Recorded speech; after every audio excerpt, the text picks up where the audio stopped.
Hey, everybody. So I spent the morning here in the studio, and I was working on my Instagram and YouTube channels, talking about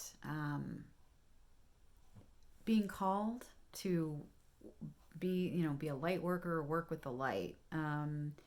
To just feel it, I feel like there's a switch that's been turned on inside of me, and yet I still work with being chronically ill. I'm healing from that, from early trauma, which informed my nervous system. Um, from being an empath, highly sensitive person, introverted person, and slowly just sort of evolving from there and getting. And I didn't know any of this about myself until a few years ago when I started to really up my practice. So I wanted to specifically talk to you guys about being feeling called to do more now, as this shift in consciousness happens, and a lot of light workers I feel are sort of coming online, and they may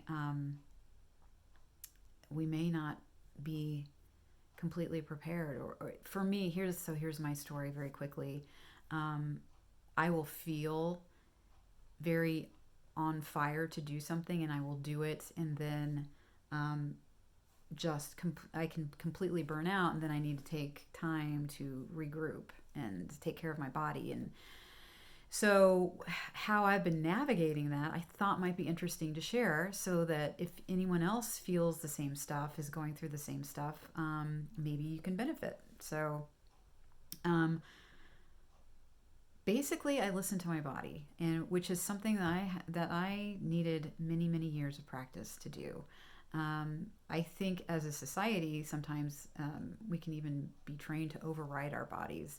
So I listen to my body, and what does that mean? It means um, my nervous system might be amped up. I may be doing too much, and it's overloading my system. I might get really fatigued.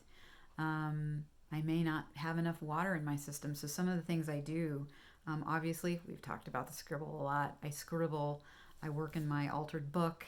Sometimes, you know, that I could even do a Zentangle or something. It doesn't have to be specifics like that, but you could certainly work in a coloring book, anything that sort of just grounds you, a grounding meditation.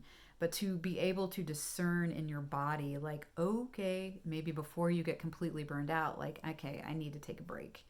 Um, because I'll tell you what, as an empath, and I did not know this until just recently, as an empath, going out into a store, or going to a festival or something like that with a lot of people, will burn up my energy really quickly. And it's not like I don't want to be around people, because I like people. It's not like I don't like people. It's just that um, it can burn up my energy pretty quickly. So I think people who are dealing with chronic illness, or um, just a empathic situation, um, anything that has the nervous system react differently. It's just like my nervous system can't handle what some other people's can handle. So how do you take care of that? Well, what I've just said. Also, drinking a whole lot of water, resting when I need to rest instead of pushing through and charging through, giving myself that time that's needed, even if it means to say no to some things. I've posted on here about getting clear with that yes, that internal yes and that internal no. Again, so many times in society we're told to override things to just be likable, so that nobody thinks poorly of us if we can't make their event, or um, whatever the case may be. And that internal yes and that internal no are very clearly there. We just have to learn to listen to them. Um, so yeah, I hope to just sort of continue to give more information about this out to you all.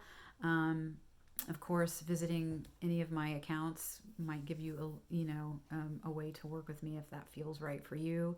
Um, but my hope is to provide you all with some good tools, for this mentorship program.